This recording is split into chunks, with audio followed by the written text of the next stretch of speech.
제 진짜 휴가는 오늘부터입니다.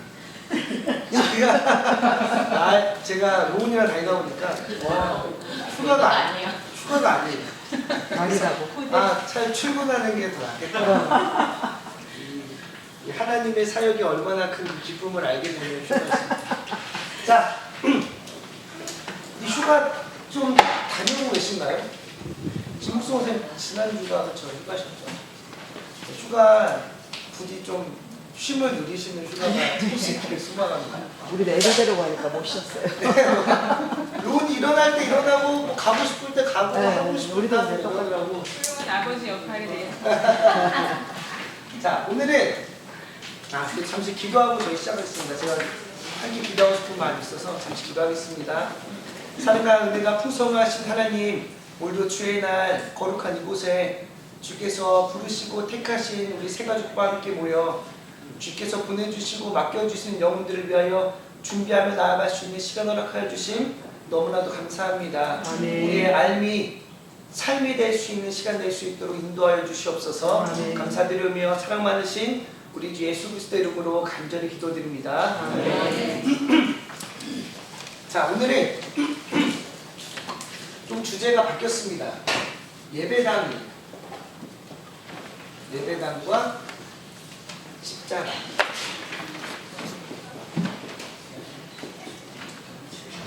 자, 새 가족들은 이런 질문을 할 수 있습니다. 뭐냐면 예배당 건물이 꼭 필요합니까? 라는 질문이에요. 우리가 건물이 꼭 필요합니까? 원래 교회라고 하는 단어도 여러 가지 시대에 따라 좀 다르긴 하지만 여기 질문에 교회는 분명 건물이 아닌 사람을 뜻하는 말인데 굳이 많은 돈을 들여서 예배당을 지어야 합니까? 라고 하는 질문입니다. 또는 요즘은 이찬수 목사님의 교회만 보더라도 강당을 빌리거든요. 강당을 빌려서 예배를 드리는 교회도 있다고 하는데 이것들은 좀 우리가 어떻게 봐야 합니까? 라고 하는 질문들이 저희에게 이렇게 주어질 수도 있습니다. 여러분들 혹시 어떻게 생각하시나요? 예배당을 꼭 많은 돈을 들여서 지어야 하는가? 두 번째는 지금 이렇게 예배당 짓지 않고 이렇게 학교 체육관 같은 데 빌리거든요. 체육관 같은 데 빌려서 예배 드리는 교회들은 우리가 좀 어떻게 볼 수 있을까요? 첫 번째, 이거부터 먼저 많은 돈을 들여서 건물을 지어야 합니까? 라고 하는 질문에 혹시 여러분들 생각은 어떠세요? 그래야 된다는 생각이 들어요. 네. 그래야 된다. 네, 그래야 된다는 생각. 혹시 좀 이유가 있으신가요? 그래야지 그곳에 언제나 저희가 기도할 처소에 저희가 찾아와서 기도할 수 있는 그런 처소가 되었습니다. 기도할 수 있는 처소. 네. 네, 또. 네. 건물이 있으면은 모임도 할 수가 있고 한 단체적으로 와서 또 언제든지 우리가 기도할 수 있는 자리가 있고 또 이곳에 성전이니까 하나님 함께 계신다는 것을 우리가 믿고 하는데 체육관이나 학교나 빌리가 쓰면 내 마음대로 쓸 수가 없지요. 시간을 제한을 해야 되고 그러니까 불편한 건 아니라 교회는 있어요. 교회는 있어야 되고 또. 바로 공동체라는 그게 뭔가 좀 모여야 하는 그런 장소가 있을 때 공동체라는 그 개념이 더 마음에 와닿을 것 같다는 생각이 들어서 그렇죠. 네, 또 이거는 뭐 정답이 아닙니다. 여러분들 생각을 표현한 이야기해 주시면 돼요. 그런데 하나는 있어야 될 필요는 없다라는 거죠. 꼭 있어야 될 필요는 없지만 아니 꼭 있었으면 하는데 있었으면 그것이 하는데. 꼭 건물에 비싼 휘황찬란한 거. 네. 그런 비싼 거가 필요해서가 아니에요. 비싼 건물은 네, 또. 두 사람 있어야 하나님의 이름으로 모이면 하나님 거기 있다. 그렇죠. 그러니까 어디에 있든 하나님 거기 이게 있다 그런 생각을. 네, 또. 라는 생각들이 많으실 텐데 제가 오늘 잠시 요 책의 내용을 좀 더 정리해 보면서 저희가 이 내용을 좀 다뤄보도록 하겠습니다. 자, 성경에는 사실 교회라고 하는 우선 성경은 기본적으로 몇 가지 언어들이 있습니다. 히브리어도 있고요, 헬라어도 있고요, 뭐 아람어도 있고요. 여러 몇 가지 언어들이 있는데 문화권에 따른 단어들의 표현 포함해서 시대에 따른 표현들이 좀 교회가 몇 개 있습니다. 첫 번째가 지난번 옛날에 다뤘지만 첫 번째가 이 교회 성전의 시작이 어느 때인지 혹시 아십니까? 성전이 딱 시작한다. 솔로몬 때는 맞죠. 건물로서 성전을 아주 크게 예쁘게 지었었죠. 그 전입니다. 저희가 이 새벽 예배 때도 좀 다뤘었는데 다윗이 다윗, 아니 다윗의 아들이 누구죠? 솔로몬. 그 솔로몬이 하나님을 지었죠. 자, 또 네, 또 사실 이 교회가 예루살렘, 네, 또 예루살렘 오순절 요즘에 우즈베키스탄 그냥 잘못 들은 거죠? 아니 민수기에 나오는 민수기 아니 민수기에 나오면 새벽 예배 때 할 때. 그렇죠. 네. 성막 사실 이게 언제부터 시작하냐면 여러분 출애굽기. 네. 왜냐면 이때부터 하나님이 자신들의 백성들의 이야기 시작되거든요. 창세기는 한 족장들의 이야기입니다. 큰 민족보다는 뭐 아브라함, 뭐 예를 들어 야곱, 이삭 뭐 이런 족장들 이야기라는 출애굽 1장 보시면 그들의 수가 계속 많아지죠. 근데 많아지면 애굽에 있던 사람들은 불안합니까? 안 불안합니까? 불안하죠. 왜냐면 저희도 한국이라는 땅에 이렇게 살고 있는데 갑자기 뭐 중국 분들이 엄청 많이 오거나 다른 엄청 많이 오면 한편에서는 우려하는 목소리도 있어요. 우리나라 인구보다 더 많아지고 이러면 문제가 생기는 것처럼 이 애굽도 그런 불안감이 있었어요.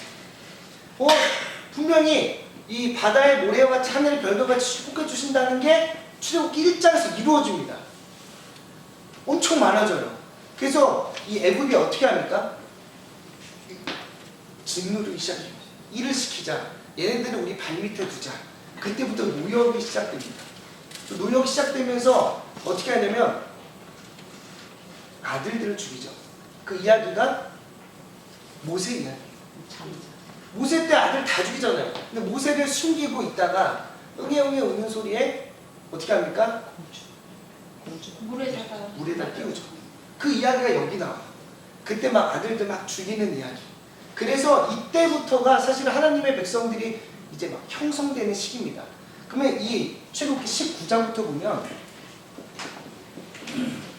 이스라엘 백성들이 19장에 어디에 들어갑니까? 시내산에 들어갑니다. 시나이 반도 시내산에 딱 들어갑니다. 근데 이 시내산에 딱 들어간 19장이 모세에게는 놀라운 날이에요. 왠지 아세요? 모세가 하나님께 부르심을 받았던 그 불타는 가시덤불 있죠. 거기가 시내산이었고 거기서 딱 받았을 때 내가 내 백성들을 데리고 올 거야 라고 했을 때 모세가 뭐라고 하죠? 내가 어떻게 합니까? 당신 요거 말 놓고 제가 애국 다시 돌아갔다가 죽으면 어떻게 합니까? 이라고 했을 때 내가 언젠간 이 땅을 다시 밟을 거야. 그때 내가 너를 보냈다는 것을 확증하게 될 거다. 근데 그게 19장에 나와요. 딱 들어섭니다. 그때부터 무슨 시작이냐? 이스라엘 백성들의 시작이에요. 19장부터 무슨 이야기 나오면 우리가 너무나도 잘 알고 있는 십계명이 나옵니다. 계명의 이야기들이 쭉 나오다가 이때 등장하는 것이 뭐냐면 성막이 나와요. 어떻게 짓고 저렇게 짓고 이렇게 짓고 성막에는 등잔대가 필요하고 떡상이 필요하고 이런 내용들이 19장부터 쭉 나옵니다. 우리가 그 힘들어하는 레위기 민수기의 그 이야기들이 사실 여기서부터 시작됩니다. 여기서부터 시작되는 19장부터 이야기를 보시면 성막이 나옵니다. 그래서 이 성막은 출애굽이니까 이 출애굽할 때 광야에서 몇 년을 돌죠? 40년을 돌죠. 여러분 이 성막을 저희가 생각하는 이렇게 딱 지어놓으면 가지고 다닐 수 있습니까? 못하죠. 그래서 이 레위의 세 아들들이 요걸 지고 다니는 거예요. 그런 이동식 성막이 나옵니다. 그게 카할이 이동식 성막입니다. 그러다 이스라엘 백성들이 약속의 땅에 들어갑니다. 여호수아를 걸쳐서 들어가죠. 그 다음부터 이동식이 아니라 건물이 돼요. 그 우리는 에다라고 하는 성막이 등장합니다. 에다에는 기준이 있어요. 유대인 남성 10명이 모여서 그 지정된 장소에 모였을 때만 성막이라고 불리는 에다라고 하는 기준이 생겨납니다. 자, 그럼 이때까지는 우리가 알고 있는 모세오경 안에 들어있어요. 쉽죠? 그 다음부터가 중요합니다. 그 다음에 어떤 얘기가 나냐면 이제 왕을 세워달라고 하죠. 사사기를 거치면서 우리에게 왕을 주세요. 왕을 주세요 해서 누구 세웁니까? 사울을 세우죠. 그 다음에 다윗을 세우고 솔로몬이 등장하고 하는 왕정시대라고 하는, 왕이 다스린다. 왕이 다스리는 왕정시대가 딱 등장하면서 체계를 갖춰요. 근데 여러분 지금은 우리가 뭐 다 약속을 해서 전쟁이 일어나지 않지만 그때는 알죠? 그 뭐 돌맷돌이 막 청동기 막 뭐 칼 같은 거 들고 부시면 그 땅이 내 땅이 되는 땅 따먹기 시대. 땅 따먹기 시대. 왜냐면 그때는 뭐 농사지을 장소도 필요했지만 먹을 것들을 지금처럼 막뭐 키우고 막 뭐 작물의 어떤 기술이 발달할 시대가 아니잖아요. 그럼 내가 먹을 양식과 내가 소유할 돈이 많아지려면 팔아자 이게 아니에요. 빼앗는 거예요. 탈취합니다. 전쟁이에요. 그 전쟁 시대 때 왕정이 몇 번씩 무너져요. 3번에 걸쳐서 지어졌던 왕정이 무너집니다. 언제? 바벨론이라고 나라에 무너지고요. 아수르라고 하는 나라에 무너지고요. 마지막에 신약에 가면 로마에게 성전이 무너져요. 그때 이 사람들이 고민하죠. 우리가 얘기했던 것처럼 건물이 있어서 우리가 하나님의 인지를 누리는 곳이라고 출애굽기부터 왔잖아요. 지성소도 있어야 되고 그 안에 언약궤도 있어야 되고 우리가 막 그렇게 왔는데 다 부셔진 거예요. 다 무너져요. 한번 무너졌는데 바벨론에 무너졌다가 다시 지어요. 아수르에 무너졌다가 다시 지어요. 내가 다시 지었던 게 로마에게 무너집니다. 그래서 우리는 지금도 저 유대인들은 뭘 지으려고 하는지 아세요? 성전 짓는 것은 엄청 중요성을 가지고 있어요. 그래야 주님 다시 재림하실 수 있다고. 그래서 그것처럼 칼에다라고 하는 이 시기를 지나면서 뭐가 생기냐? 무성전 시대가 생깁니다. 다 부셔진 거예요, 성전이. 성전이 없어진 시대예요. 이때 새로운 교회라고 하는 사람들이 고민을 합니다. 교회가 뭘까? 우리가 단순히 성전이 다 부셔지고 없어지면 우리는 교회가 아닌 걸까? 교회란 무엇인가? 라고 했을 때 그들이 찾아낸 새로운 교회가 에클레시아입니다.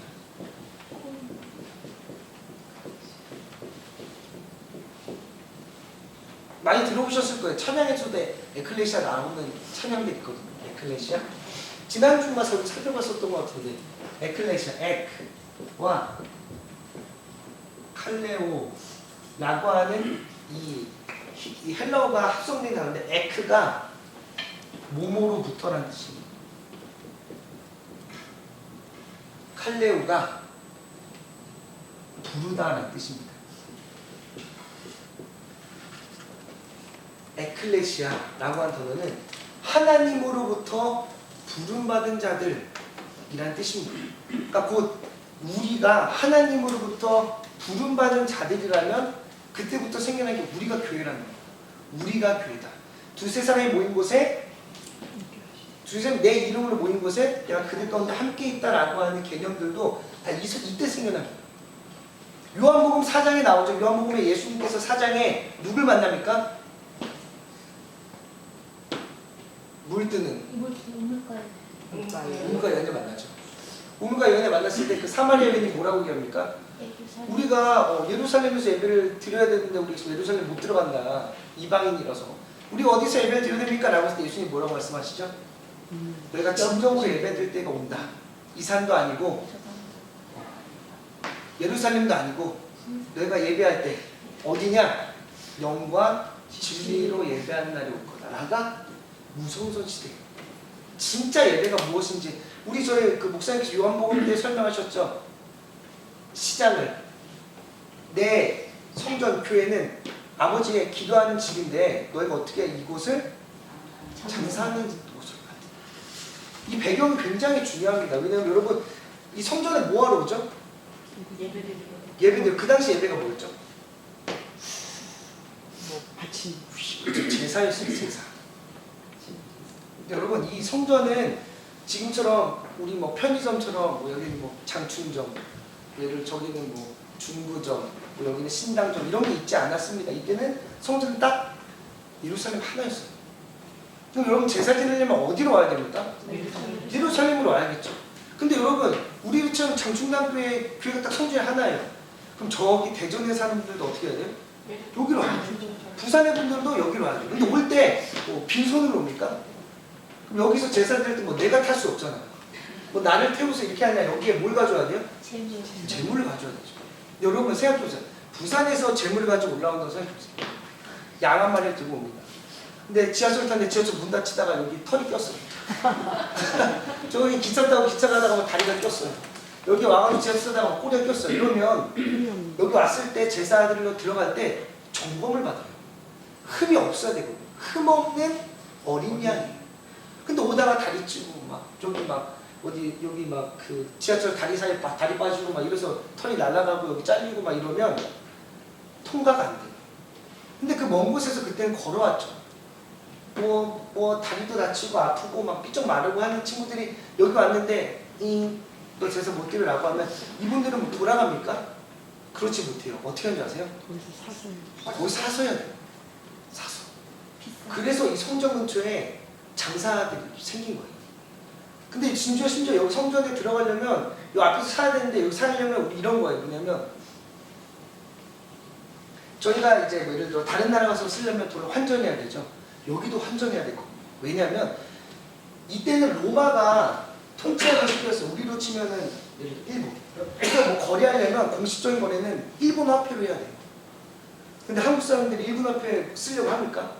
외국 나라는 다 한국 돈을 쓰겠죠. 우리끼리 한국 돈. 여기도 똑같아요. 유대인들은 다 유대인 돈이 있었거든요. 근데 성전에 들어가려면 무슨 돈을 써야 되냐면 로마 돈을 써야 돼요. 근데 환전해야 되죠. 여러분 생각해보세요. 돈 환전하고 물건 사야 되죠. 양을 사야 돼요.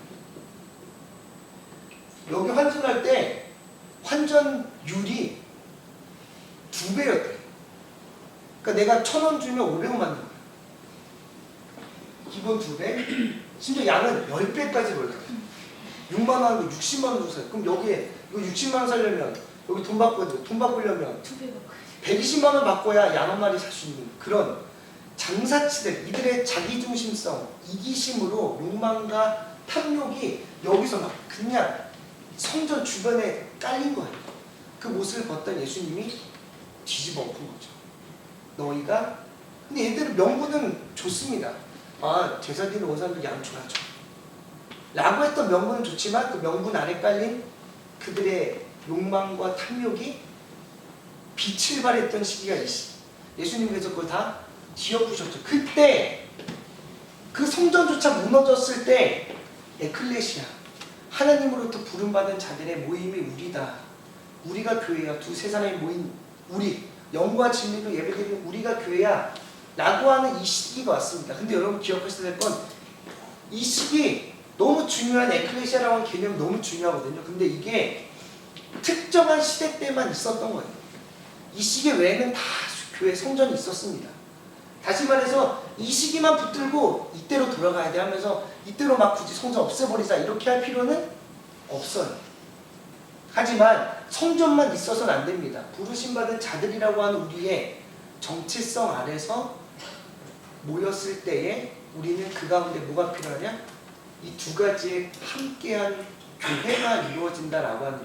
교회는 건물도 아니고 사람만도 아니고 건물과 사람이 함께 했을 때 가장 교회다운 교회를 이룰 수 있다라고 하는 것이 이 교회 예배하기서의 가장 중요한 이야기입니다.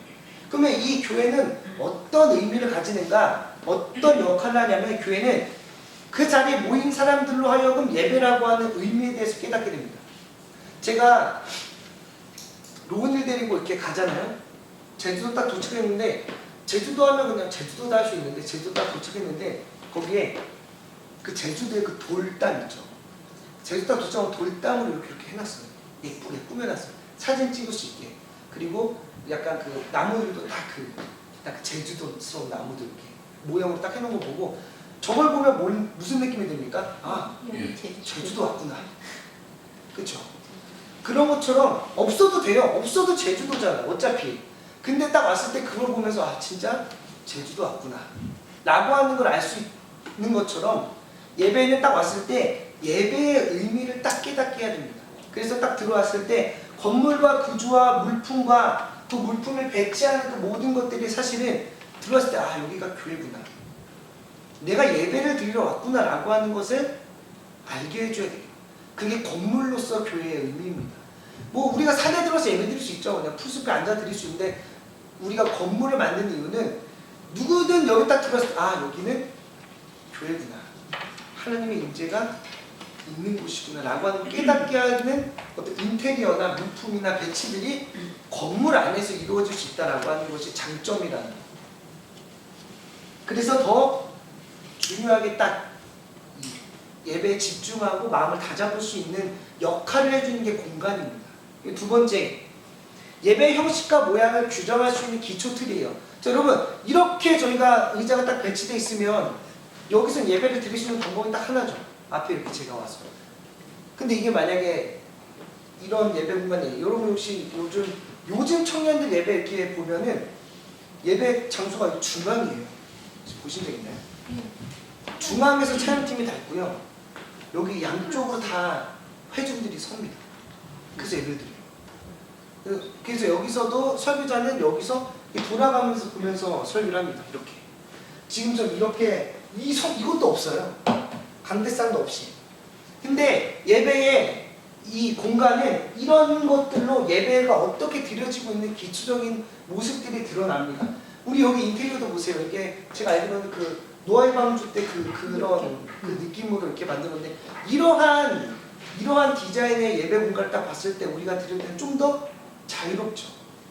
근데 우리가 딱 들었을 때 벽돌로 딱 돼 있고 예배 공간이 딱 지금 여기 천주교는 저기서 강대상 2개인 거 아세요?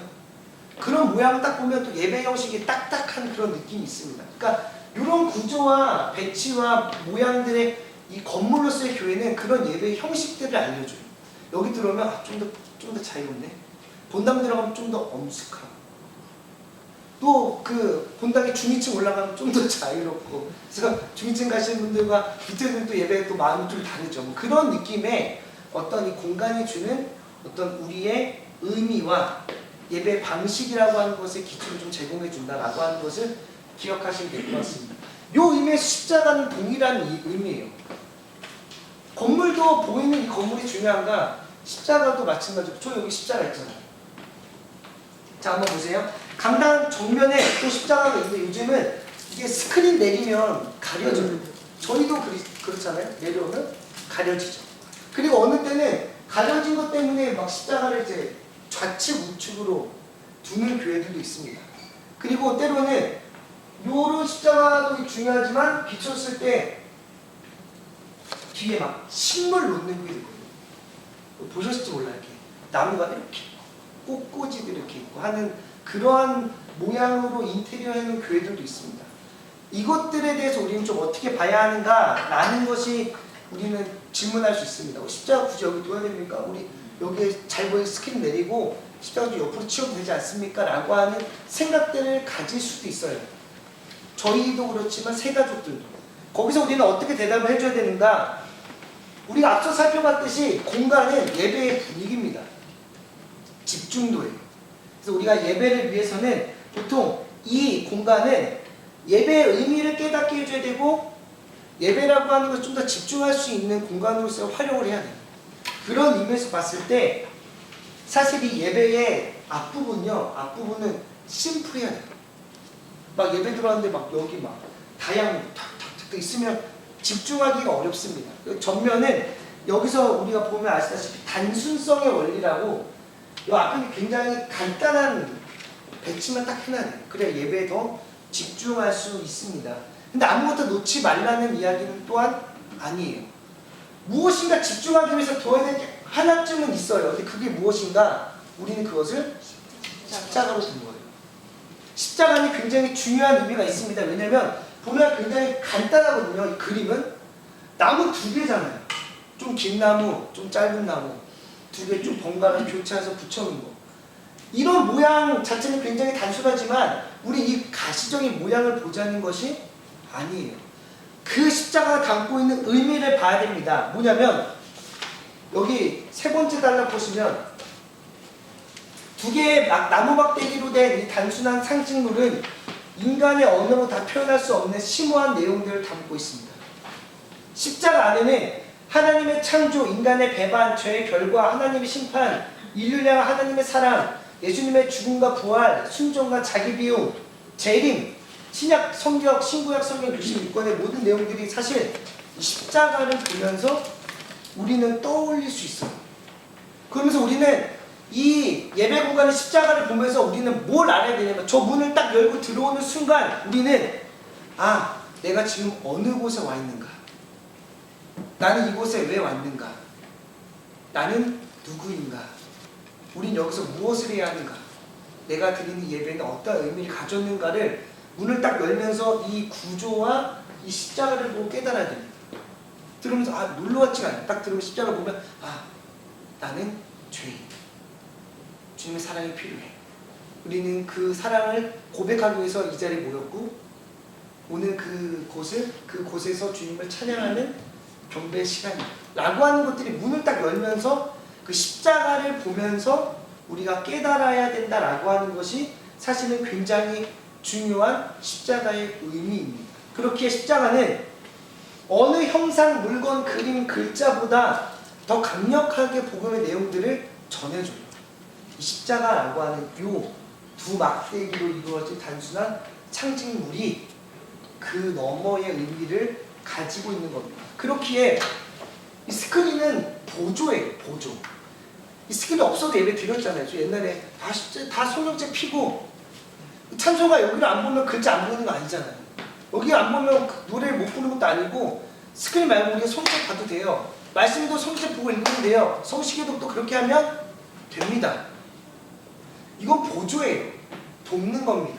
근데 이 보조를 위해서 우리가 아주 중요한 이 핵심의 의미 십자가를 가리거나 치우는 것은 이 저자가 보기에는 옳지 않다. 건강한 부분은 아니다 라고 합니다. 또 그를 위해서 치우는 것도 마찬가지입니다. 예를 들어 옆으로 빼는, 아예 빼는 거는 더 문제고 옆으로 치운다 라고 하는 것도 결국 주를 위해서 보조를 세우는 거거든요. 그게 거꾸로 된 거예요. 주객이 전도된 그러한 모습들은 보기 좋지 않다. 그렇게 이 십자가는 그런 의미를 품고 있기에 우리가 두는 것이 더 마땅하다라고 하는 것이 이 저자의 의미입니다. 그래서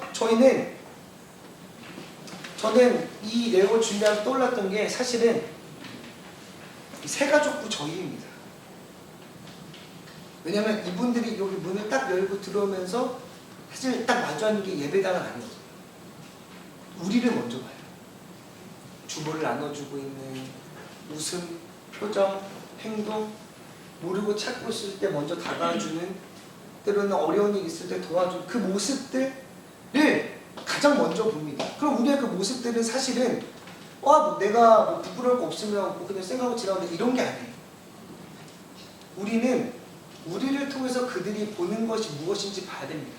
그들이 우리 눈 보면서 눈이 예쁘네 이럴까요? 그렇지 않아요. 우리의 눈을 보고 모습을 보고 행동을 보면서 누굴 보냐면 교회를 보고 예수님을 보고 하나님을 봅니다. 그게 우리예요. 우리는 마치 그들에게 굉장히 중요한 이 잣대예요. 그거 우리가 그 전부는 아니지만 우리는 가리키고 있잖아요. 내 말이 예수님을 가리키고 있고 내 행동이 하나님을 표현해주고 있고 내 어떤 그 모든 삶이 예수님을 닮았다라고 하는 모습들이 보여줬을 때 그들은 우리를 통해서 사실은 교회를 보고 예수님을 보고 하나님을 봅니다. 그래서 우리는 그러한 정체성을 가지고 사실은 이 오늘을 함께 준비해야 될 것들이 우리 새가족부인 좀 있습니다.